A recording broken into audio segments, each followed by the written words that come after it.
자, 그러면 오늘 강의 시작하도록 하겠습니다. 자, 그러면 보시면 준비한 자료를 보시면 오늘 제목은 남북 상생을 위한 허들 넘기입니다. 제가 뉴코리아 대표이면서도 이 평통연대 본부장, 남북 상생 본부장입니다. 민주평통 상임위원이고 민화협 회원사업위원장입니다. 또 OGKM이라고 하는 대북 사업하는 단체의 이사이면서 이 한반도 평화법안 그 입법 활동을 추진 중인 미주 민주 참여 포럼의 이사이기도 합니다. 그리고 또 평화의 숲이라고 하는 산림 협력을 위한 단체 이사이고요. 평화를 만드는 여성의 이사입니다. 저의 관심이 이렇게 뻗쳐서 다양한 활동들을 하고 있는데 이 활동들은 이 한반도 평화 과정에 있어서 민간의 참여라고 하는 주제로 다 연결되는 그런 활동이라고 할 수 있겠습니다. 제가 이렇게 민간 차원에서 업스트림이라고 하더군요. 아래로부터 위로의 어떤 전략적인 접근을 하는 것은 그 한반도 평화를 완전하게 구축하는 일은 결국은 민의 그 마음이 변화야지 되고 또 민간 차원에서 온전한 그 마음이 합해져야 되는 그런 일이기 때문에 그렇습니다. 그런데 제가 2014년 논문을 쓰고 지금까지 계속 이 시민사회단체 활동을 하고 있는데요. 그 이유는 딱 한 가지입니다. 뭐냐면 우리 사회의 이 고질적인 남남 갈등, 북한을 놓고 남북 갈등뿐만 아니라 남남 갈등이 첨예화되고 있는 그런 현실이 한반도 평화를 정착시키는 일에 큰 장애물 중에 하나다라고 제가 파악했기 때문입니다.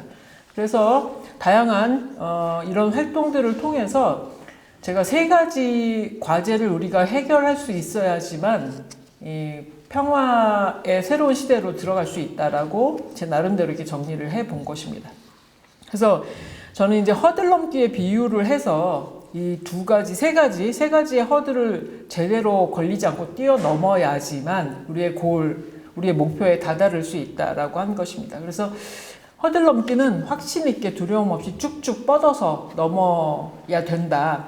여자 그림이 있고 남자 그림이 있는데요. 여자 그림은 거침없이 뛰어넘는 그림이고 남자 그림은 걸려 넘어지는 그런 모습도 있죠. 이게 약간의 저의 어떤 통찰이 숨겨져 있는 건데요. 우리나라 그 남성들은 다 한 번씩 군대를 갔다 오게 되지 않습니까? 그래서 북한에 대한 이 정체성이 알게 모르게 무의식적에 좀 흐르는 것 같아요. 그래서 어떤 코드가 울리느냐에 따라서 허들을 잘 넘다가도 이렇게 걸려 넘어지는 경우가 있다. 그걸 좀 유념하시고, 그래서 상대적으로 여성의 평화 감수성이 좀 더 유연한 것은 아닌가 저는 그런 생각합니다. 그래서 여성들의 그 참여가 필요하다 그렇게 생각하는 바입니다. 자, 첫 번째 허들은요, 북한은 우리에게 누구인가, 즉 대북관에 대한 부분입니다. 두 번째 허들은 통일 방안, 우리는 도대체 어떤 통일을 어떻게 할 것인가, 과연 정리가 안 돼 있어요. 그래서 많은 사람들이 통일을 얘기하지만 각각 다른 통일을 이야기할 때가 많다는 것을 제가 관찰할 수 있었습니다. 그리고 90년대 이후에는 이 남북관계뿐만 아니라 국제관계가 굉장히 우리 이 한반도 평화를 규정하는 변수가 되어 있는데요. 북한의 핵 어떻게 볼 것인가 혹은 어떻게 풀 것인가, 이 문제가 우리 앞에 놓여져 있는 허들입니다. 자, 첫 번째 허들, 대북관에 대해서 설명을 드리려고 하는데요. 이 남북한 유엔 동시 가입, 다음 페이지로 넘어갔습니다. 남북한 유엔 동시 가입이라고 하는 사건이 1991년도에 있었죠.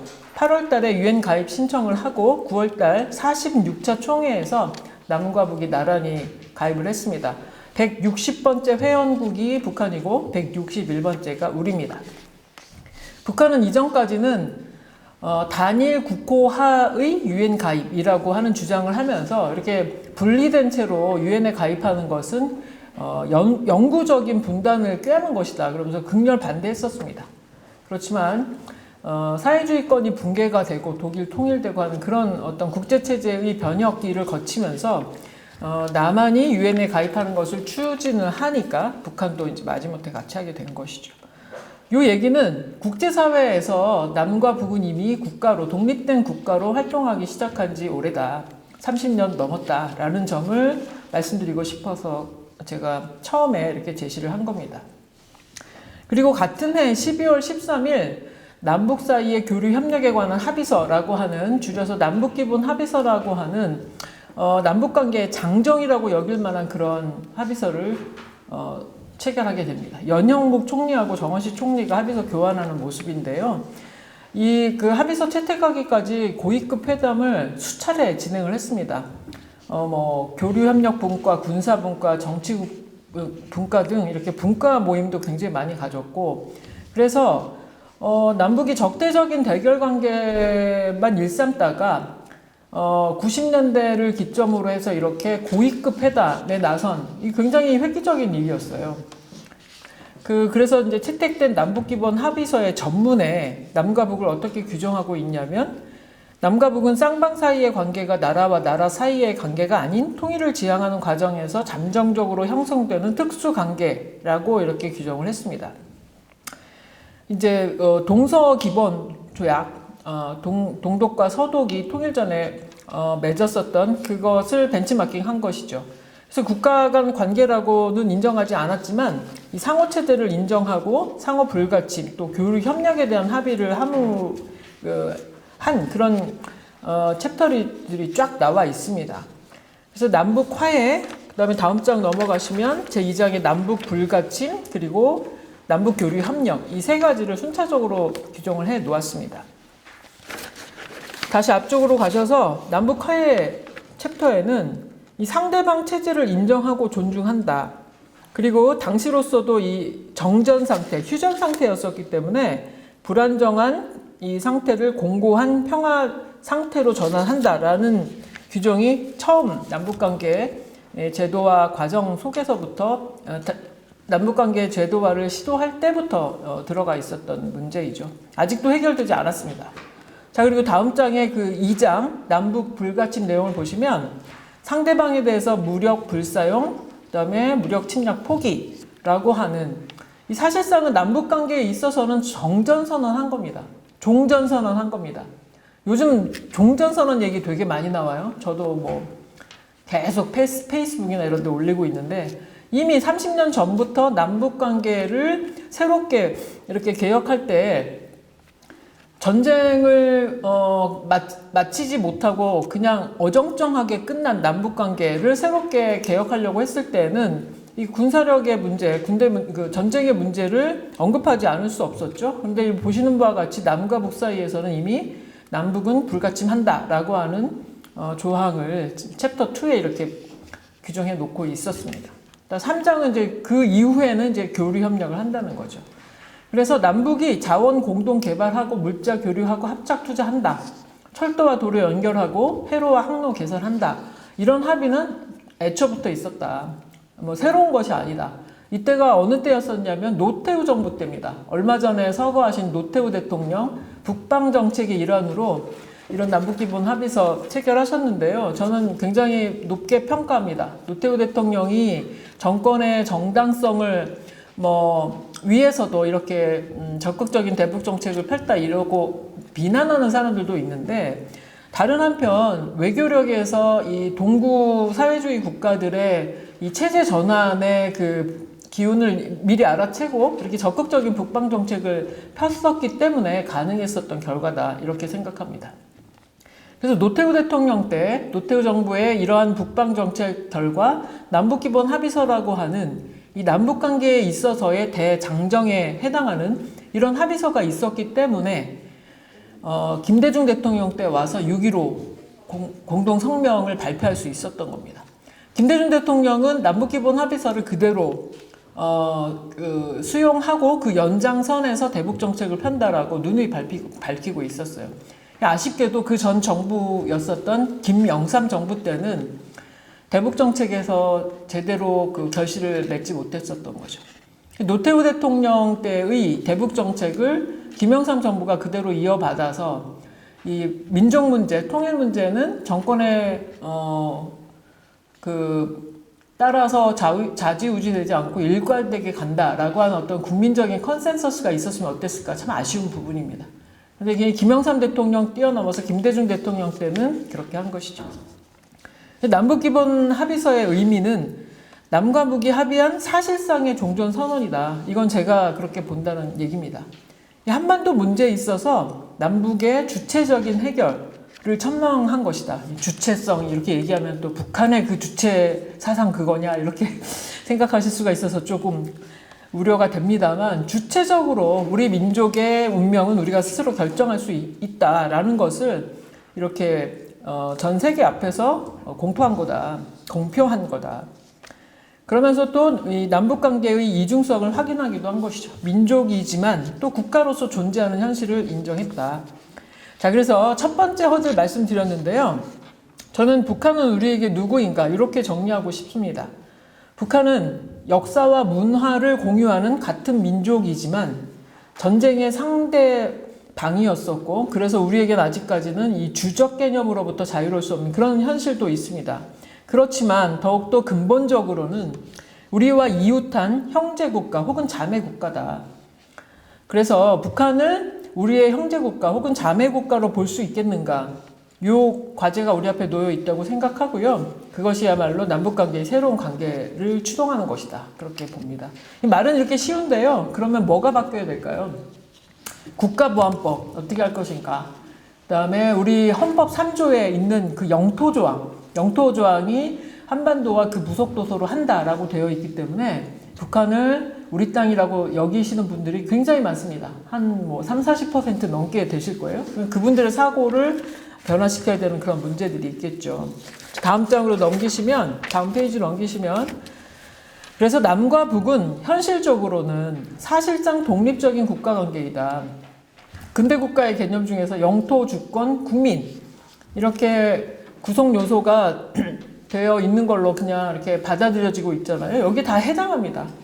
그리고 지난 그 박종철 교수님 시간에 제가 나중에 질문도 드렸습니다만, 뭐 중국이나 미국이나 일본도 그냥 남과 북은 그냥 독립된 국가로 그렇게 여기는 겁니다. 우리끼리는 뭐 통일 문제가 있기 때문에 굉장히 심각한데 이미 국제사회에서는 북한은 독립적인 국가로 행동하고 있다. 그래서 저는 이 일민족 이국가 체제로서의 북한을 우리가 정리해야지 될 다음 스텝, 통일의 과정에 있어서의 그 다음 스텝의 목표로 삼으면 좋겠다라고 주장을 하고 다닙니다. 자, 그러면 두 번째 허들, 통일 방안, 어떤 통일을 어떻게 할 것인가? 이 얘기도 사실은 이 근본적인 질문일 수도 있고 아니면 이미 30년 전에 해결됐었을 법한 질문일 수도 있는데, 우리가 이 정권에 따라서 통일 정책 혹은 대북 정책이 묘하게 달라지면서 정치화됐기 때문에 뭐 이게 집권을 누가 했느냐에 따라서 이게 흔들릴 수밖에 없었죠. 그래서 전반적인 국민적인 공감대가 형성될 수 있는 그런 토양이 정치적인 토양 가운데서 잘 생겨나지를 않았었습니다. 자, 그래서 이 통일 방안 이야기를 하면서 제가 조금 근본적인 질문을 드리려고 합니다.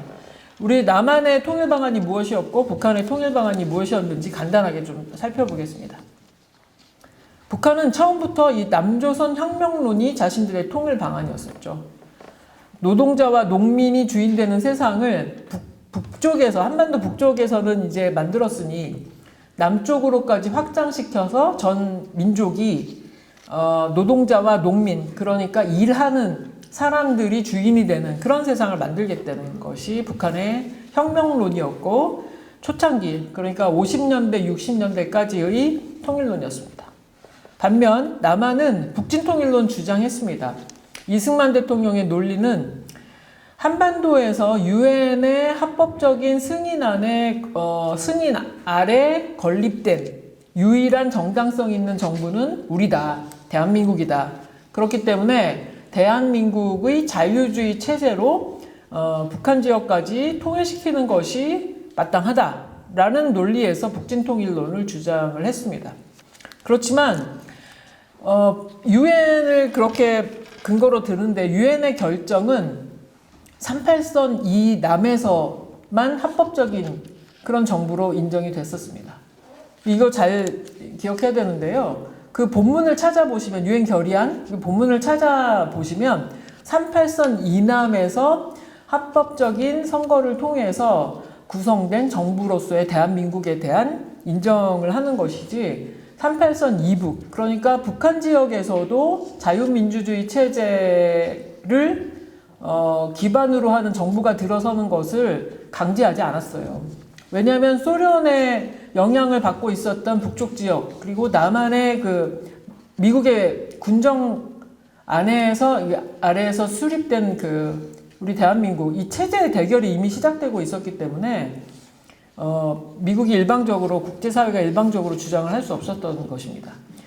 그 한국전쟁 때 이승만 대통령이 이렇게 그 밑으로 내려왔다가 북한 지역을 탈환했다고 할까요? 북한 지역까지 우리가 밀고 올라갔을 때 행정 관료를 북쪽 지역에 파견하려고 했었습니다.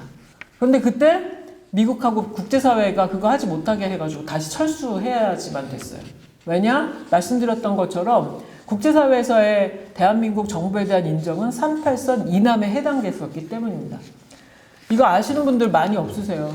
잘 공부하셨다가 한번 유엔 들어가시면 유엔의 그 결의안, 한국 정부 수립에 대한 결의안 찾아보시면 그 본문이 그렇게 있습니다. 그래서 알려주시면 좋겠어요. 그렇기 때문에 우리가 주장했었던 북진통일론이 사실은 우리만의 희망사항에 불과하다. 그런 걸 좀 지적을 해드리고 싶습니다. 한국전쟁 이후에 국제체제가 미국과 소련을 중심으로 하는 냉전 질서가 확고화됐죠. 그래서 미국과 소련이 직접 부딪히는 대신에 한반도에서는 남과 북이 부딪히는, 그래서 냉전 시대의 어떤 군사적인 대결이 한반도에서 팽팽했었던 것이죠. 자, 그래서 좀 더 말씀을 드리면 탈냉전 시대, 이제 벌써 냉전 시대를 지나왔습니다. 탈냉전 시대는 언제냐면 90년대 초입, 그러니까 소련이 페레스트로이카와 글라스노스트 개방 정책을 추구하면서 독일이 통일이 되고, 그 다음에 폴란드, 체코, 헝가리아, 불가리아 등 사회주의권 국가들이 체제 전환을 하는 그 시대를 탈냉전 시대라고 하잖아요. 그 시대로 접어들기 전후에 북한에서는 자신들의 이 남조선 혁명론 대신 1980년 고려민주연방공화국 창립 방안을 제시를 합니다. 60년대까지만 해도 4.19 혁명 일어나고 이랬을 때 남쪽에 북한의 친북적인 그야말로 그런 정당 같은 통일혁명당이라든지 이런 혁명을 가능하게 하는 전위 조직을 내세워서 남조선 혁명을 완성하겠다라고 하는 의사가 있었지만 현실적으로 불가하다는 것이 이제 판명이 됐기 때문에 70년대, 80년대 들어와서는 그 남조선 혁명론이 사실은 언술에서만 있지 실질적으로 실현하기에는 그런 어려운 조건이었습니다. 60년대에는 김신조 간첩단을 파견한다든지 아니면 무장 간첩들을 내려보낸다든지 하는 그 물리적인 방법에 의한 혁명을 시도를 했었던 게 사실입니다. 그렇지만 역시 70년대 대탕트 시대로 접어들면서 이제 현실적이지 않게 되면서 1980년대에 북한이 이렇게 고려민주연방공화국 창립 방안이라고 하는 통일 방안을 먼저 이렇게 발표한 것이죠. 그리고 후에는 느슨한 연방제가 실린 고려민주연방공화국 창립 방안은 그대로 유지가 되는데, 왜냐하면 주석님이 발표한 것이기 때문에, 수령님이 발표한 것이기 때문에 그대로 유지가 되지만 91년 신년사에서부터 이 연방제에도 단계가 있다는 것을 유추할 수 있는 느슨한 연방제라고 하는 워딩이 등장을 합니다. 그렇게 좀 바뀌었고요. 우리 남한의 이 통일 방안은 북한보다는 훨씬 더 늦게 정립이 됐습니다. 원래 82년도 전두환 대통령 때 제시된 바가 있고, 노태우 대통령 때 그걸 조금 약간 달리 제시해서 한민족 공동체 통일 방안으로 정리를 했죠. 89년도 일입니다. 김영삼 대통령 때 민족 공동체 통일 방안으로 이렇게 좀 수정이 됐고, 이 94년도에 민족 공동체 통일 방안이 지금까지도 유지되고 있는 우리나라의 공식 통일 방안입니다. 그 내용을 좀 보시면 다음 장에 남북 통일 방안의 특징을 제가 비교를 간단하게 해놓았습니다. 94년도 민족 공동체 통일 방안으로 정리된 남한의 통일 방안은 자유주의 이념, 자주 평화, 민족 대단결 대신 민주, 화해협력을 통해서 남북연합을 이루고 그 다음에 완전한 통일국가로 나아간다는 3단계 통일방안입니다. 고려민주연방공화국 통일방안은 이념에 있어서는 주체사상, 그리고 원칙에 있어서는 자주평화 민족 대단결, 1970년, 72년도에 7.4남북 공동성명에서 발표된 그 통일의 원칙을 그대로 따르고 있습니다. 말씀드렸지만 이 수령님이 한번 결정한 것은 바꿀 수가 없어요. 그래서 7.4남북 공동성명에서 이렇게 원칙을 합의했으니 지금까지도 계속 되는 겁니다. 자주평화 민족 대단결을 그때부터 내세웠죠. 근데 우리는 나중에 이렇게 보니까 민족 대단결 내세우면서 너무 미군 외세에 의한 통일 반대 이런 거 하는 것 같으니까 살짝 민족 대단결을 민주로 바꿨어요. 고려민주연방공화국 통일방안에는 이렇게 이념과 원칙을 제시했지만 또 우리에게는 이 선결 조건을 제시했습니다. 국가보안법 폐지하고 미군 철수하고 북미 평화협정을 맺은 다음에 이런 통일을 할 수 있다라고 하는 선결 조건을 내밀고 있는 거죠. 북한의 특징입니다. 뭐 종전선언 하자 이렇게 해놓고 그런데 선결 조건이 있는데 미군 철수하든가 아니면 한미합동 군사훈련 하지 말아라 라고 하는 선결 조건을 내세우는 거. 그래서 우리가 받지 못할 선결 조건을 내세우고 우리가 못 받으면 그 책임은 우리에게 있는 것처럼 만드는 게 북한의 전략이기도 했어요. 그래서 이런 이 남북한 통일 방안의 특징을 비교할 때 이 복잡하기 때문에 여러분들이 이렇게 아시면 좋을 것 같습니다. 우리의 통일 방안은 1민족 2국가 2체제 2정부라고 하는 그 중간 과정을 두고 있다. 남북연합이라고 하는. 그런데 북한의 통일 방안도 계속 조금씩 변화해 왔는데 가만히 놓고 보니까 1민족 1국가이지만 2체제 2정부를 얘기함으로써 북한이 자신들의 체제를 유지한 상태에서 통일하자라고 하는 얘기인 것 같습니다. 그래서 이 내용을 바탕으로 2000년 남북 정상회담에서 6.15 최초의 남북 정상회담이잖아요. 제2항에서 그 통일 방안 때문에, 통일론 때문에 전쟁을 일으켰었던 남과 북이 최초로 정상들이 만나서 통일 방안에 대한 합의를 한 겁니다. 내용은 남측의 연합제안과 북측의 낮은 단계 연방제안이 서로 공통성이 있다고 인정하고 앞으로 이 방향에서 통일을 지향시켜 나가기로 하였다라고 하는 합의를 위한 합의였어요. 6.15 2항인데요. 그 교회에서 자주 발견되는 그 현상인데요. 김대중 대통령이 이때 정상회담 때 북한의 통일 방안을 받아들였다. 그래서 김대중 대통령이 계속 그 북한으로 통일을 시키려고 한다. 그 김대중 대통령의 통일 정책을 이어받은 노무현 대통령이나 문재인 대통령도 마찬가지다. 북한식 통일을 하려고 한다라고 하는 말도 안 되는 유언 비어가 지금도 막 돌고 있습니다. 근데 보시는 바와 같이 서로 공통점이 있다고 인정을 하고 그 방향에서 통일을 지향시켜 나가기로 하였다라고 하는 합의를 위한 합의입니다. 근데 이거 금방 찾아보면 알 수 있는 건데 이걸 가지고 북한의 그 연방제를 받아들였다라고 말하는 거예요. 잘못된 겁니다. 틀린 겁니다. 이런 현실적인 남북한 통일론이 뭐냐 그러면 북한도 낮은 단계 연방제라고 하는 절차를 앞에 이제 놓기 시작했어요. 그래서 우리나 북한이나 점진적이고 단계적인 통일을 사실상 받아들이고 있는 거다. 그리고 우리도 북한도 제도와 체제 통합이 아닌 평화 공존을 원하는 것 같고 그런 평화 공존 상태가 한동안 얼마가 돼야 될지 모르겠어요. 북한 체제가 좀 더 연성화되는 그런 때까지는 계속 가야지 되겠죠. 그래서 낮은 단계 연방제라고 하는 북한이 받은 이 연방제 통일 방안은 결국은 우리의 통일 방안 2단계에 해당하는 남북연합에 해당하는 것이고 결국은 우리가 북한을 설득해서 우리가 원하는 방향으로 이끌어가고 있는 것이다. 저는 그렇게 평가합니다. 자, 통일 방안이 허들 넘버 2라고 말씀드렸는데요. 그래서 앞으로 통일을 어떤 식으로 해야지 될까? 우리가 내세우는 남북연합이 오히려 현실적이다라는 것을 저는 확인합니다. 왜냐하면 연방제라고 하는 것은 체제가 같은 뭐 미국이나 영국이나 이런 데 다 연방제인데요.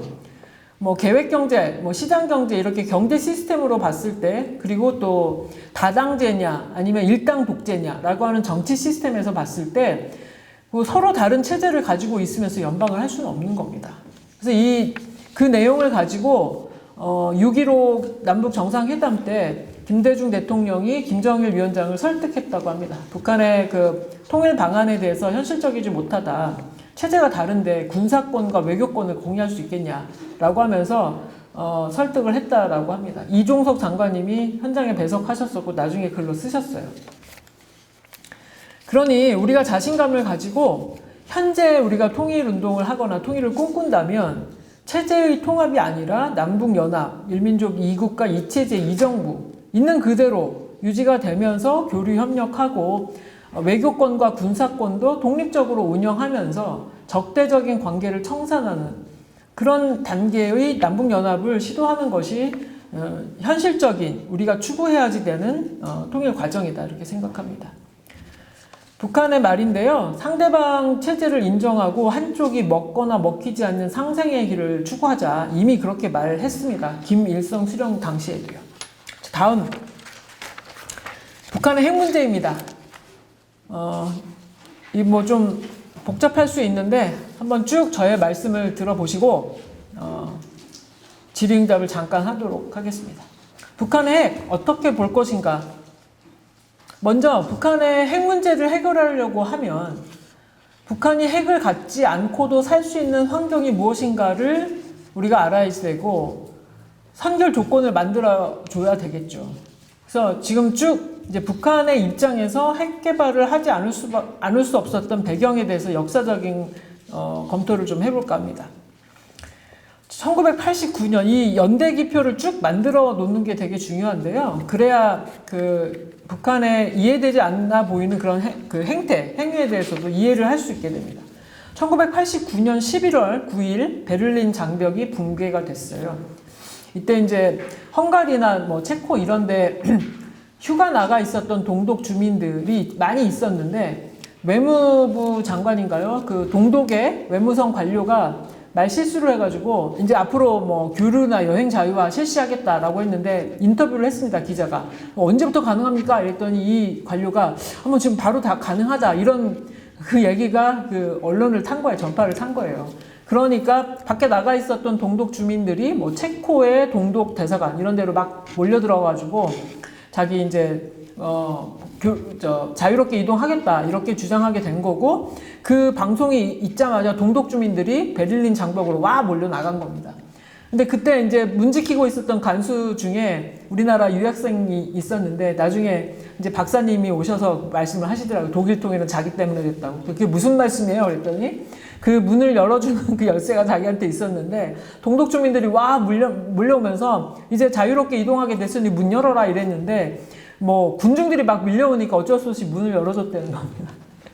문 열어주지 않았으면 넘어갔겠죠. 근데 아무튼 그런 에피소드도 있었다고 하는데 우발적인 사건에 의해서 베를린 장벽이 89년 11월 달에 이렇게 붕괴가 됐어요. 같은 해 12월 3일 얼마 안 있어서 몰타라고 하는 곳에서 이 소련의 그 고르바초프하고 미국의 부시, 그러니까 냉전 시대의 초강대국 두 나라의 정상이 이렇게 손잡고 더 이상 냉전은 없다라고 하는 몰타 선언을 하게 됐습니다. 그리고 난 다음에 그 다음 해에 1990년 10월 3일 독일이 통일이 됐죠. 독일 통일이 결과적으로는 서독 체제에 동독이 편입되는 그런 체제 흡수 통일이었었지만 그 과정에 있어서는 동독 주민들이 선거를 통해서 또 투표를 통해서 결정을 한 겁니다. 어떻게? 서독의 연방제 헌법을 놓고 보니 그 연방제 헌법에 이미 다 그 동독 지역이 포함되어 있었기 때문에 빨리 통일하고 싶었던 동독 주민들은 그냥 서독의 그 헌법 체제로 들어가는 통일의 방안을 우리가 선택한다라고 거기에 이제 투표를 한 거죠. 동독 공산당은 제3의 길을 제시하기도 했어요. 새롭게 헌법을 구성하고 통일 독일의 새로운 내각을 구성하고 뭐 한다는 등등 새로운 길을 제시하고 있었는데 그때 이제 서독의 정치인이었었던 헬무트 콜 수상이 동독하고 서독하고 화폐 교환 1대1로 해주겠다라고 하는 그 정치적인 발표를 해요. 그러니까 이제 빨리 통일하고 싶었던 동독이 그러면 통일하면 바로 서독처럼 잘 사는 거야? 막 이러면서 빨리 통일하자 이렇게 한 겁니다. 그래서 급박하게 베를린 장벽이 무너진 1년 후에 10월 3일은 우리나라의 개천절 아닙니까? 통일됐어요. 되게 부럽습니다. 그리고 그 91년도에는 구소련이 해체가 되고 소련에서는 그 고르바초프 개혁 개방에 반대하는 군부 세력의 쿠데타가 있었는데 그 쿠데타 세력을 이렇게 물리치는 과정에서 옐친이 등장합니다. 그래서 옐친이 등장해서 구소련의 연방은 해체가 되고 독립국가 연합이라고 하는 그 새로운 정치 체제가 나타나게 된 거죠. 그래서 지금 사진에 보시는 것은 독립국가 연합에 이제 사인을 하고 있는 각 영방, 구소련인데 그 계속 남아있기로 한 그 국가들이 사인을 하고 있는 겁니다. 뭐 키르기스탄, 뭐 우즈베키스탄 이런 그 구소련 연방은 이때 이제 독립해서 나온 거죠. 그런 국제 체제의 전변 상황 속에서 북한은 어땠을까요? 동구 사회주의권 체제 전환이 막 하루가 다르게 일어나고 있어요. 헝가리, 체코, 뭐 폴란드, 루마니아, 불가리아 이런 그 사회주의 국가들은 자기네들끼리 경제 블록을 형성해서 우호 가격을 형성해서 조금 뭐라고 하나요? 그냥 일반 시장에서의 가격제와는 좀 다르게 우호 가격을 통해서 거래를 했습니다. 물물 교환하기도 하고요.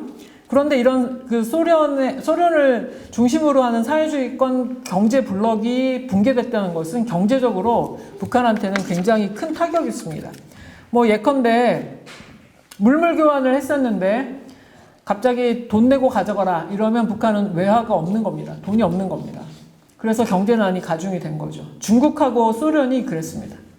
뭐 광물을 가져가고 농산물을 가져오고 이런 바터제 경제가 돌아갔었는데 이게 무너지니까 갑자기 북한이 어려워진 거예요. 그리고 또 내부적으로는 우리나라가 1988년도에 올림픽을 개최하면서 국제무대에 화려하게 데뷔를 했잖아요. 근데 북한이 그걸 너무너무 경쟁적으로 의식했기 때문에 자기네들은 89년도에 세계 청년학생 축전이라고 하는 올림픽에 버금가는 큰 대회를 유치합니다. 그래서 전 세계 청년들 다 불러다가 이제 그 근사하게 대회를 했어요. 그런데 이제 80년대부터 이미 계획 경제의 그 모순이 드러나기 시작해서 경제가 어려웠었는데 89년도에 이 청년학생 축전을 개최하면서 너무 무리를 한 겁니다. 그 결과 88올림픽을 지난 우리는 오히려 그 양의 효과가 나타나서 경제에 탄력이 생겼는데 이 북한으로서는 89년 이 행사를 지나고 사회주의 경제가 무너지는 이런 와중에 내핍이 발생할 수밖에 없는 그런 구조적인 상황에 처하기도 했습니다. 이렇듯 국가적인 차원에서 혹은 세계 국제 체제 질서의 어떤 전변 이런 속에서 북한은 굉장히 고립됐고 외교적으로 고립됐고 그 체제 붕괴에 대한 굉장히 불안감이 넘쳐났었겠죠. 다음 페이지. 이런 과정에 우리가 남북기본 합의서도 채택이 됐지만 또 한편 한반도 비핵화에 관한 공동선언도 채택이 됐습니다. 이 당시만 해도 미군 안에 그 핵무기가 한 100개 이상 있었어요, 우리나라에. 그래서 핵우산 속에서 우리는 있었기 때문에 미군이 핵무기를 가지고 있었는데 이 한반도 비핵화 공동선언 채택을 한 이후에 철수를 했죠, 핵무기가. 그러고 나서 1990년 6월 달에 우리 노태우 정부는 처음에 말씀드렸던 대로 북방정책을 너무 잘 펼친 결과라고 저는 생각하는데 소련하고 수교를 해버립니다. 북한 입장에서는 적성 국가가 자신들의 최우방이었었던 소련하고 수교를 해버리는 거예요. 굉장히 충격이었었죠. 그래서 92년도에 북한도 미국하고 수교를 하기 위해서, 그러니까 북한 입장에서는 남한의 최우방인 미국하고 자기네들도 수교를 해야 이게 균형이 맞는다 이렇게 본 거죠. 그래서 노동당 국제비서인 김용순을 보냅니다, 미국에. 92년 1월 달에. 그래서 아놀드 켄터 그 국무차관하고 만나서 국교 수립을 타진하죠. 그 당시에 뭐라고 얘기했냐면 주한미군 철수를 요구하지 않을 테니까 수교하자. 통일 뒤에도 주한미군 위상과 역할이 바뀌어 있으면 남아 있어도 좋다. 중국에 대한 견제 그런 것도 필요했죠, 현실적으로. 근데 이런 주한미군 철수를 전제로 하지 않는다는 얘기는 그동안 북한이 주장해 왔었던 전혀 다른 입장인 것입니다. 그만큼 급박했던 거죠. 그렇지만 당시 부시 대통령 시절이었었는데요. 이때 부시 대통령이나 우리 남한 정부의 입장은 뭐 불가리아나 루마니아나 그 약간 선진 동구권 사회주의 국가가 아닌 중진국, 후진국에 해당하는 그런 국가들도 다 체제가 전환이 되고 특히나 루마니아의 차우체스코는 인민재판을 통해서 사형에 처해지는 이런 상황이 있었거든요. 그런 상황 가운데서 북한도 곧 망하게 된다. 정권도 붕괴가 되고 망하게 되는데 그런 망하게 될 나라와 국교를 수립해 줌으로써 유지해 줄 그런 이유가 전혀 없었던 겁니다. 그래서 이때 국교 수립을 거절하죠. 92년도에 8월 달에는 북한의 가장 큰 경제적인 지원을 받는 국가 중 하나인 중국이 상의 없이 또 한중 수교를 해버립니다. 노태우 대통령 방중하기도 하고요. 이 한중 수교가 북한한테는 굉장히 큰 타격이었었다고 합니다. 박종철 교수님 시간에도 북중 관계가 그렇게 우방처럼 우리의 그 한미동맹처럼 그렇게 굳건한 관계가 아니다라고 얘기를 했었는데 이런 걸 봐도 그런 것 같아요. 근데 우리나라 같은 한미동맹이다 이런 동맹 체제였었다면 이런 식의 한중 수교가 급박하게 이루어지지는 않았을 겁니다. 자, 다음 장으로 넘어가셔서 이런 와중에 이제 93년도 북한이 NPT 탈퇴를 선언하면서 제1차 북핵 위기 국면이 도래합니다. 92년도에 김용순이 미국에 가서 수교를 타진을 하면서 어떤 일이 있었냐면 북한이 이제 핵물질을 개발하고 있다라고 하는 국제사회의 의심이 계속 있어 왔습니다. 핵 개발을 한다는. 그러니 수교를 하려면 이런 IAEA나 NPT나 이런 데 가입을 하라 이렇게 얘기를 했어요. 그래서 가입을 하려고 원래 이제 NPT는 85년도에 그 소련이 그 자신들의 그 실험용 그 원자료 작은 거 넘겨주면서 가입을 권했었기 때문에 들어가 있었습니다. 그런데 IAEA의 국제 원자력 기구의 사찰을 받아라라고 했었는데 그 사찰 과정에서 북한이 신고한 내용하고 그 검토하는 과정에서 뭐가 안 맞는다라고 하면서 굉장히 좀 위압적으로 고압적으로 그 국제 원자력 기구에서 그렇게 좀 몰아붙였나 봅니다. 그러니까 북한이 참지 못하고 NPT 탈퇴 선언을 해버렸어요. 1차 북핵 위기 때는 북한이 단지 조약에서 탈퇴한다라는 선언을 했을 뿐인데 이게 이제 위기 국면으로 된 거죠. 그러자 이제 유엔 안보리 대북결안이 채택이 됐고요.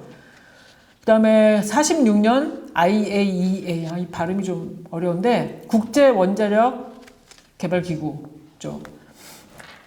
탈퇴를 선언하니까 이때 클린턴 당시였었는데 영변 핵시설 폭격이라고 하는 그 시나리오를 검토하게 된 거죠. 이제 그 협상 과정이 있었죠. 저는 간단하게 이렇게 말씀을 드렸지만 지리한 협상 과정이 있었는데 이게 잘 안 되고 탈퇴를 해버리니까 그렇다면 더 이상 여지가 없다라고 영변의 핵시설 타격하면 어떻게 되나 시뮬레이션 돌려본 겁니다.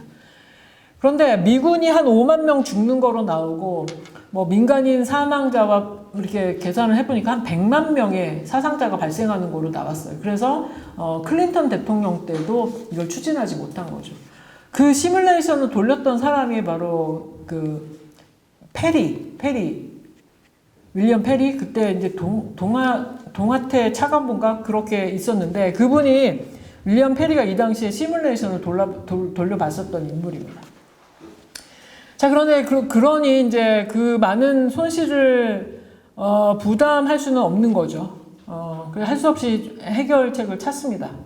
그래서 94년 10월 달에 핵 합의, 제네바 합의가 타결이 되고 로버트 갈루치하고 이제 강석주 사이에 핵 문제 해결을 위한 합의를 하게 됩니다. 그 내용을 좀 보시면 북한은 흑연 감소로와 핵시설을 동결하는 대신에 외부에서 미국이 2003년까지 1000kW급 경수로 2기를 제공한다. 경수로 만들어지기 전까지 매년 중유 50만 톤을 공급한다. 그리고 경수로가 완전히 완공이 되면 핵시설은 해체한다. 북한의 핵시설은 해체한다. 이런 합의였었죠. 이 얘기는 뭐냐면 북한이 핵 개발하는 건 저렴한 가격으로 원자력 발전을 통해서 에너지 문제를 해결하고 싶었던 겁니다. 북한의 핵 문제는 에너지 문제이기도 하고 또 무기로서의 문제이기도 해요. 무기를 개발할 수 있는 것과 또 에너지원으로서의 원자력을 돌리는 것이 유사합니다. 그런데 이 에너지 그 원으로서의 원자력을 개발하는 것과 무기화 시키는 것은 전혀 다른 문제이기 때문에 미국을 포함해서 핵 비핵 확산을 추구하는 이 핵 보유 국가들이 철저하게 검증을 하려고 합니다. 그 검증 과정에서 북한하고 문제가 자꾸만 발생했었던 거예요. 자, 북한은 자신들의 그 에너지원을 평화적인 원자력 사용권 이렇게 주장하죠. 자기네들도 하겠다라는 건데 그러려면 국제원자력기구의 감시 감독을 받아라 하는 건데 그 과정에서 북한을 믿지 못하는 외부 사회에서 자꾸만 이런 문제가 생기는 겁니다. 그래서 94년도 핵 합의 때 이렇게 합의를 하고 한반도 에너지 개발 기구 캐도라고 하죠. 이게 설립이 됐어요. 95년도에 협정이 체결이 됐고 북한은 96년도에 폐연료봉 봉인 작업에 들어갔습니다. 그리고 97년도 8월 달에 신포 금호지구라고 하는 북한 땅에 경수로 부지 착공 공사가 시작되죠. 요때 한국전력 인원 한 100명이 파견이 됐었어요. 그리고 우리 국민이 북한 지역에 파견돼 있으니 우리 국민을 보호할 목적으로 국정원 당시 실무 책임자로 저의 교수님이신 서훈 교수님이 현지에 가셨었습니다. 그래서 가장 북한에 대해서 잘 알고 계신 분 중에 하나예요. 그렇게 이제 이 제네바 합의대로 이때 핵 협상이 잘 진행이 됐었으면 북한은 핵실험하지 않고 여기서 마무리됐을 거예요. 근데 불행하게도 제네바 합의가 파기가 됩니다. 뉴욕타임즈에서 1998년 그러니까 그 경수로 작업 시작한 지 한 1년쯤 뒤에 금창리 지하 핵시설 지금 만들고 있는 것 아니야? 라고 하는 의혹을 제기합니다. 이게 뭐냐면 미국도 CIA가 있고 CIA 그 정보 첩보 그 인텔리전트 에이전시죠. 그 CIA가 있고 그다음에 군부 내에 또 그 정보사가 있습니다. 그 정보사가 이렇게 위성으로 계속 보니까 뭔가를 막 파내고 이런 게 보인단 말이에요. 그러니까 이제 금창리에서 핵시설 지금 구축하고 있는 것 아니야? 라고 하는 의혹을 보도를 한 거죠. 그리고 나중에 실사를 했는데 나중에 실사를 해보니까 이 핵과는 관계없는 시설로 이제 드러났죠. 이때 북한이 좀 참고 있었으면 좋았는데 참지 못했어요. 8월 17일 기사가 터지고 나서 그 달 말일에 대포동 1호, 그러니까 장거리 미사일이에요. 미사일 실험을 해버립니다. 그리고 그 다음에 금창리 현장 시설을 해보니 핵과 무관한 시설로 판명이 됐습니다. 이때 그 페리 조종관이 담당을 했었죠. 다음 장으로 넘기겠습니다. 이런 사건이 있고 나서 이제 해법을 찾아야지 되는데 클린턴 정부 하에서 이런 그 북한의 핵 비핵화 프로세스로 3단계 해법을 제시합니다. 뭐냐면 미사일 발사를 중지하고 미국은 대북 경제 제재를 해제한다. 그리고 핵 개발 중단하고 미사일 개발 중단하면 북미 관계 개선하고 북일 관계 정상화하고 한반도 평화 체제 구축한다. 똑같은 레파토리가 이때부터 있었던 겁니다. 대북 지원 다시 경수로 본공사가 시작이 돼서 2000년 2월 3일 경수로 본공사가 시작이 됩니다. 그리고 2000년 6.15로 남북 공동선언이 있는 거죠. 남북 정상회담이 우리 남북끼리만 그냥 하는 게 아니에요. 이런 국제사회의 북한 핵 문제 해법을 위한 힘겨루기 이 과정에서 이 남북 공동선언이 진행됐었던 겁니다. 그리고 이제 6.15 공동선언이 있은 후에 그 해의 10월 달에 북미 공동 코뮤니케가 채택이 됩니다. 그 왼쪽에 제가 1단계, 2단계, 3단계 이렇게 나눠 놓은 게 이제 페리 프로세스라고 하는데요. 페리 대북정책 조정관이 제안을 한 거다. 그래서 페리 프로세스라고 하는데 사실은 이게 임동원 프로세스입니다. 임동원 장관님이 다 만들어서 제시를 하신 것이고 이 안이 좋다라고 이제 채택이 돼가지고 클린턴 정부의 대북 정책이 된 거죠. 그래서 페리 프로세스가 제시가 되고 남북 정상회담이 있은 후에 북미 공동 커뮤니케를 채택합니다. 이게 뭐냐면 수교 바로 직전에 그 미국의 올브라이트 국무장관, 미국은 국무장관이 외교부 장관을 겸임합니다. 그래서 국무장관이 북한의 평양에 방문을 하고 그 전에 조명록 차수 넘버 2, 당시 넘버 2였었던 북한의 조명록 차수가 클린턴 대통령하고 회담하고 공동 커뮤니케 채택하고 그 다음에 그 클린턴 대통령이 평양을 방문해서 국교 수립하면 되는 거였어요. 너무 아깝습니다. 그런데 이때가 클린턴 말기였었고 또 이제 부시한테 고가 졌죠. 그래서 미국의 대선 결과에 따라서 한반도 평화 프로세스가 막히게 된 시절이었습니다. 이게 벌써 20년 전입니다. 20년 전에도 이랬었고 94년 제네바 합의 때도 그랬었고 계속 이런 일의 반복이에요. 자, 2000년 남북 정상회담 시 김정일 국방위원장이 직접 김대중 대통령에게 밝힌 내용입니다. 미군 철수에 관한 내용인데요. 냉전 종식 후에도 주한미군에 대한 생각이 바뀌었다. 미군이 나가라고 해서 나가겠나. 미군이 있는 조건에서 남북이 왕래하고 교류 협력하면서 서로 도움이 될 수 있는 것도 나쁘지 않다. 이 미군에 대한 입장은, 북한의 입장은 이미 92년도에 미국에 전달했다라고 발언을 했고, 조명록 차수, 다시 한번 그 클린턴하고 북미 수교를 타진하면서 요 얘기 확인을 했고, 올브라이트 국무장관이 평양 방문했을 때에도 김정일 위원장이 직접 그렇게 미군 철수에 대한 입장, 주한미군에 대한 입장이 변화됐다라고 말을 했다고 회고록에서 밝히고 있습니다. 다음 장. 이때 2000년도에 이 북미 커뮤니케가 되고 그 다음에 엘고어가 돼서 민주당 정책이 유지됐으면 이때 이미 완성이 됐을 한반도 평화 프로세스입니다. 그런데 운명의 장난인지 아니면 하나님의 어떤 깊은 역사적인 섭리에 따른 것인지 또 불발이 됐고, 이어서 2001년도에 안타깝게도 911이 발생합니다. 그죠? 이제 정권은 바뀌었어요. 아들 부시로. 부시대로 돌아왔는데 911 발생이 되고 이라크와 이란과 북한을 묶어서 미국이 악의 축이라고 그렇게 공표를 했죠. 그 와중에 또 북한의 핵 문제는 또 계속 진행이 되고 있었어요. 경수로 진행이 되고 있었고, 이제 2002년도에는 제임스 켈리 동아태 차관보가 방북을 했는데 이 핵개발 의혹 제기가 또다시 된 겁니다. 이때는 통역상의 문제였었다고 나중에 정세현 장관이 그렇게 말씀하시더라고요. 제가 앞서 잠깐 말씀드렸지만 이 국제원자력기구 사찰단 혹은 이제 미국에 같이 들어가는 이 시찰단들이 굉장히 고압적으로 북한을 대합니다. 그럼 북한은 자존심 강한 주체의 나라, 주체의 민족 아니겠습니까? 못 견디는 거예요. 이 당시 강석주 외교담당 비서가 그랬는지 모르겠는데 우리에게 그보다 더한 무기도 있다 이렇게 해버리면서 북한이 인정했다. 북한이 핵 보유를 인정했다라고 하면서 이제 개발 의혹 제기가 됐고, 그래서 다시 그 제네바 프로세스가 벽에 부딪히게 된 거죠. 다시 또 육자회담이 시작이 됩니다. 이제는 북미 양자회담 가지고 어려워졌으니 이제는 중국이 호스트가 되는 육자회담의 다자협력 기구를 통해서 북한의 핵 문제 해법을 발견하려고 노력했어요.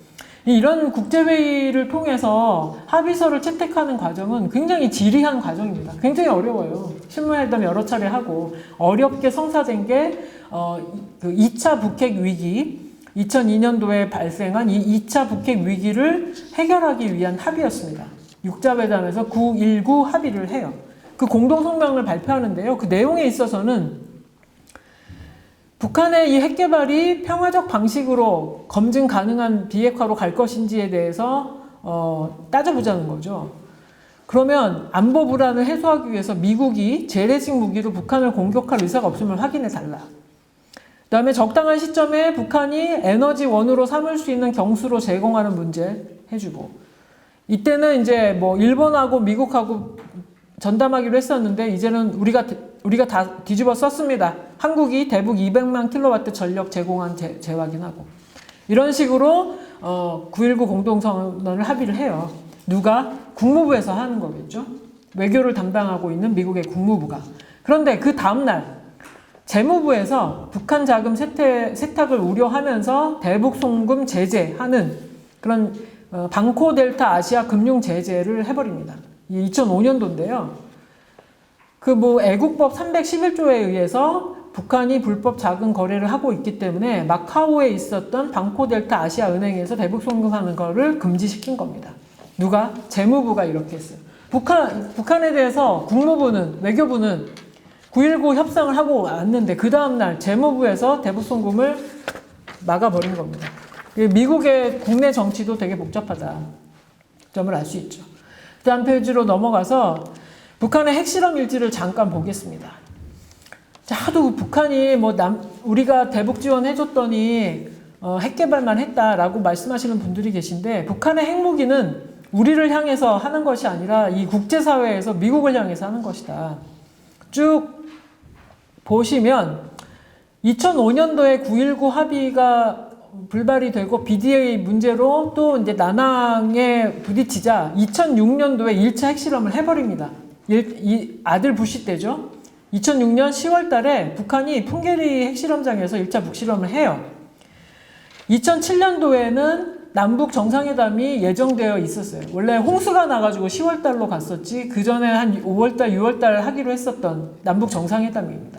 그래서 북한이 핵실험을 해버리니까 아들 부시가 놀랐습니다. 그래서 ARF라고 하는 정상들이 만나는 그 모임에서 한미 정상회담을 하면서 북한의 핵 문제 해결하기 위해서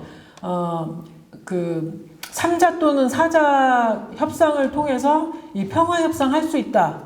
이것을 의중을 좀 타결해 달라. 이런 제안을 했습니다. 그래서 2007년도 14선언에 3항인가요? 그게 나오죠. 정전협정, 평화협정으로 바꾸는 문제 3자 또는 4자가 논의할 수 있다. 이런 내용이 들어가는 겁니다.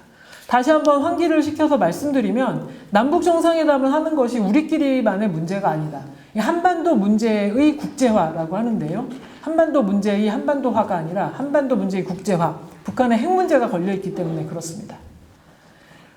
그런데 또 그 과정에서 안타까운 점은 노무현 대통령이 2007년까지 임기가 끝나고 2008년도에 이명박 대통령으로 정권이 바뀌죠. 얄궂게도 또 이제 미국은 아들 부시 때 이렇게 anything but 클린턴이라고 해서 북한에 대한 정책을 되돌렸는데, 부시 이후에 또 오바마 대통령이 8년 동안 집권하게 되는 거예요. 그 8년 동안 우리는 이명박 박근혜 대통령이 대북 정책을 또 역으로 썼고, 그래서 한반도 문제를 해결하기 위해서는 미국의 국내 정치 중요하고 우리 남한의 국내 정치 중요하고, 북한은 안 바뀌니까 수령님은 계속 영원하시니까 안 바뀌죠. 이 교차되는 그 매트리스에 따라서 길이 열릴 수도 있고 아니면 영원히 안 열릴 수도 있고, 그런 운명인 것입니다. 그래서 북핵 문제의 역사에 대해서 93년도부터, 그러니까 NPT 탈퇴 선언을 한 그때부터 쭉 제가 적어 놓은 거고요. 제가 이렇게 놓고 봤을 때는 북한이 약속을 안 지켜서 깨졌다기보다 북한을 신뢰하지 못하는 외부 혹은 미국 혹은 미국의 그 강경파, 이런 사람들의 의혹 제기에 번번이 막혔다. 그게 사실은 본질이고, 이런 모습을 봤을 때 북한은 계속 핵무기를 폐기할 테니 평화협정 해달라, 종전선언 해달라, 그리고 미국 제재 풀어달라, 북미 수교 해달라, 그러한 자신들의 체제에 대한 안보 문제를 비핵화의 등가로 여기는 겁니다.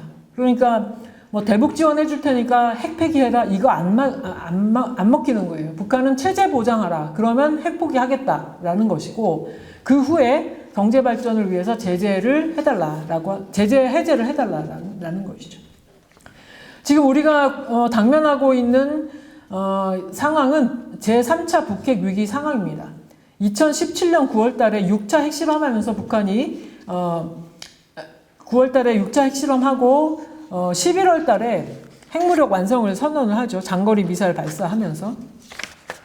다음 장으로 넘어가시면 17년 11월 장거리 미사일 발사하면서 이 장거리 미사일은 미국의 본토를 타격할 수 있는 13,000km 날아갈 수 있는 이 대단한 거죠.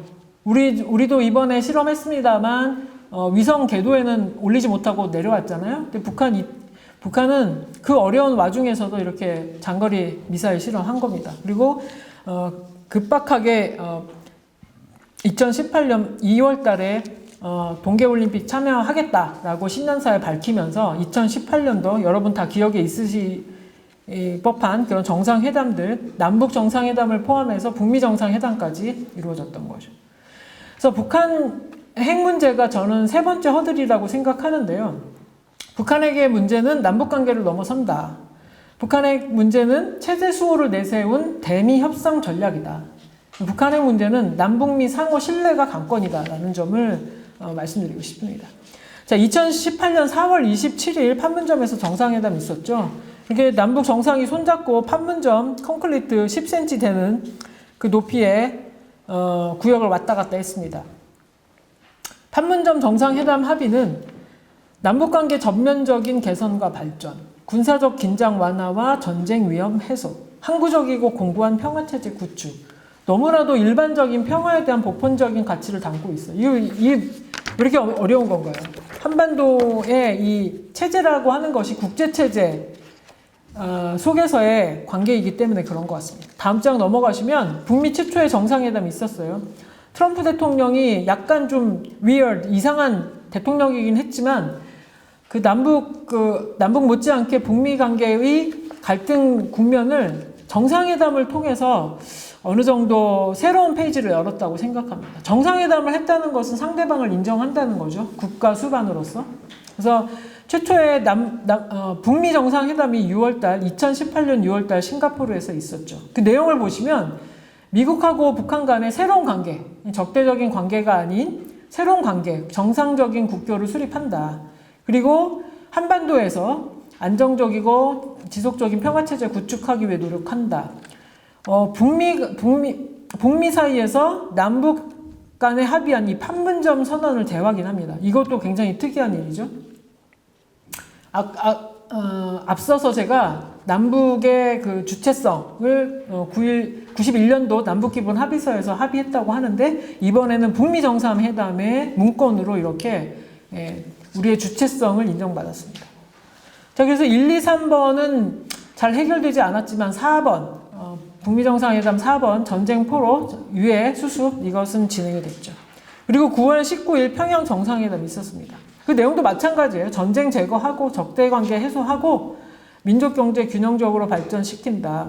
교류 협력한다. 핵무기와 핵 위협이 없는 평화적인 터전으로 만들어 나간다. 서울 방문하기로 했다. 이런 내용들이었습니다. 그런데 다음 장으로 넘어가시면 2019년 2월 27일 하노이에서 노딜 정상회담이 이루어지면서 이때 이제 파기가 된 거죠. 이때 코원 청문회가 문제가 됐든 아니면 볼튼이 노란 봉투 들고 와가지고 방해를 했든 볼튼 회고록에 이거 반대했었던 게 누구냐면 일본이 그 굉장한 로비력을 가지고 볼튼 설득한 겁니다. 우리가 이렇게 하나가 되는 것 일본 싫어해요. 그러니까 일본과의 관계도 잘 풀어나가야 됩니다. 역사적으로 우리가 괘씸하고 좀 힘들지만 그렇지만 이렇게 뻣뻣하게 굴어서는 안 됩니다. 우리가 남북 화해 프로세스, 평화 프로세스 밟아 나가려면 그 후에 일본과의 관계는 생각해도 저는 나쁘지 않다 이렇게 생각합니다. 너무 저도 물론 일본에 대해서는 안 좋은 감정을 가지고 있지만 국제 외교 무대에서는 영원한 적도 영원한 친구도 없는 냉혹한 현실입니다. 그래서 우리 국익이 무엇인지를 먼저 좀 따져봐야지 되지 않나 생각합니다. 자, 평화. 한문으로 평화는 평등하게 벼이삭을 나누어 먹는다. 이거잖아요. 그러니까 평화가 크게 어려운 것이 아니죠. 모두가 골고루 잘 사는 세상을 만들어 나가는 것이 바로 평화를 이루는 것이고 서로 바라보면서 서로 같이 잘 살자라고 하는 것이 우리가 추구하는 이 모든 일의 근본인 것이죠. 자, 우리가 남북 간의 관계만 개선이 되면 평화와 상생을 향한 비전 얼마든지 가능합니다.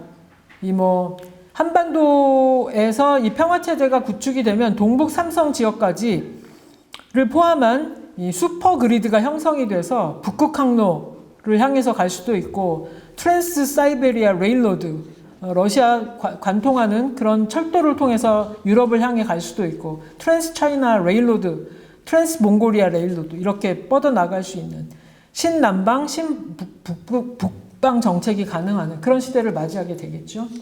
중국의 창지2 선도부 개발 계획과 연결해서 북한 개발하는 이 계획은 이미 오래전부터 실행이 되고 있습니다. 2013년 시진핑이 동북 진흥 계획이라는 것을 발표하면서 다 인프라 깔아놨어요. 고속철도, 고속도로 다 해놨습니다. 그리고 두만강, 압록강 개발할 준비 다 하고 있습니다. 지난 중국 강의 들을 때 보신 내용입니다. 다음 장 넘어가시면 이 철도 수송선, 물리혁신이 일어난다는 거 있고요. 우리한테는 또 소중한 경험이 있습니다. 개성공단입니다. 한반도 신경제공동체 경험을 했어요. 평화경제의 상징인 개성공단. 지난 그 아카데미 때 김진양 이사장님 오셔가지고 매우 열렬하게 강의해 놓으셨죠. 여러분 찾아 들으시면 보탬이 될 겁니다. 이 개성공단 변화상 보시면 너무 안타까워요. 이거 그냥 2016년에 북한이 핵 실험한 것을 계기로 박근혜 대통령이 그냥 바로 닫아버렸는데, 정말 수포로 돌아갔다는 것이 믿기지 않을 만한 일입니다. 그렇지만 저는 너무 그렇게 비관적으로 생각하지 않아요. 맨 마지막 장에 보시면 독일에서 이 독일 통일을 기획했었던 에곤 바르라고 하는 분이 이런 평가를 했습니다. 개성공단에 대해서. 나도 독일 통일 방안을 설계하고 입안했지만 개성공단 같은 것은 상상하지도 못했다. 한국형 통일 모델은 개성공단이다. 제2, 제3의 개성공단을 따라가다 보면 평화가 정착되고 경제 통일도 올 것이다. 그 후에라야 궁극적인 통일도 있다라는 것이죠. 우리는 아직 교류 협력 단계조차도 조금 진도 나갔다가 다시 빽하고, 지금 교류 하나도 안 되고 있잖아요. 3단계 통일 방안 중에 첫 번째 단계인 교류 협력, 그 단계조차도 진입을 했다가 다시 후퇴하는 그런 형편인 것입니다. 자, 이제 마무리하겠습니다. 남북 상생을 넘어서 신국제 평화 질서를 향해서 나아가게 되겠는데요. 종전선언이 어디쯤 있습니까? 맨 왼쪽에 있죠? 아직 우리는 진도 여기밖에 못 나가고 있어요. 종전선언하면 북미 수교하고 또 한반도 평화협정 체결하고 한반도 비핵화 이루어지고 한반도 상생 평화의 새로운 시대를 맞이하게 되는 겁니다. 남북 상생을 넘어서 K-피스, 코리아 피스를 전파해 나갈 그런 피스메이커를 요청하고 있는 그런 지금 시대라고 할 수 있겠죠. 자, 여러분, 그래서 제가 이렇게 1, 2, 3로 대북관 통일 방안 북한에 우리가 어떻게 극복할 것인가 제시를 해드렸는데요. 제가 이 HR 3446 요 운동과 관련해서 좀 말씀을 드리고 싶은데, 국제정치의 큰 거대 담론이 움직이는 것 같은 속에 그 미시적인 기초는 있는 거거든요. 그러니까 미국의 행정부를 움직일 수 있고 미국의 의원들을 움직일 수 있는 그런 미시적인 기초가 시작됐다는 거, 저는 좀 잘 들여다봐야 된다고 생각해요. 그래서 우리 그 국내에서는 한반도 종전평화 캠페인이 작년 7월 27일 종전선언 3주년 앞두고 70년대는 3주년 앞두고 시작이 돼서 국내에 이렇게 불을 지피고 있고, 미국에서는 또 우리 동포들이 그 미국의 하원에 이런 법안이 발의됐다는 것 자체가 우리 그 국력을 상징한다고 저는 생각하거든요. 그래서 일본이 자본을 내세워서 재팬 파운데이션이나 이런 뭐 사사가와 재단이나 이런 재단을 앞세워서 입법 로비 활동을 했다면, 이제는 그 우리 민주 역량이 그만큼 컸기 때문에 동포들의 네트워크를 통해서 한반도 문제를 해결하려고 이렇게 입법 로비를 하고 있다는 것 자체가 새로운 패러다임이라고 생각을 해요. 그래서 이런 식으로 아래로부터 업스트림의 작용이 있을 때 우리 정부나 미 행정부나 프레셔를 받게 되겠죠. 전 그래서 이 일은 이제는 주체적인, 특별히 하나님을 경외하는 우리 한 사람 한 사람이 믿음의 행보를 내디딜 때 홍해가 갈라지고 가나안에 대한 희망이 생겼었던 것처럼 미국이 해주세요, 중국이 해주세요가 아니라 우리가 하겠습니다. 하나님, 우리가 하겠으니 우리의 믿음에 주께서 역사하십시오. 이렇게 믿음의 기도를 드리면서 이번에는 미끄러지지 않고 이번에는 타고 넘어가서 종전선언 평화협정 한반도 비핵화까지 갈 수 있도록 우리가 하십시다. 그 미시적인 기초로서 우리 각 사람의 역할을 하십시다. 그런 말씀을 드리고 싶고요. 그랬을 때 매트리스가 미국의 민주당 정부 또 우리 대북 정책을 이어갈 수 있는 정부 북한 이렇게 일직선 상회됐을 때라야 종전선언도 평화협정도 체결되는 거다. 그렇게 생각합니다. 저는 그래서 그 시기는 때와 시기는 하나님께 있지만 우리가 그때를 당겨달라고 하나님 앞에 기도할 수 있다.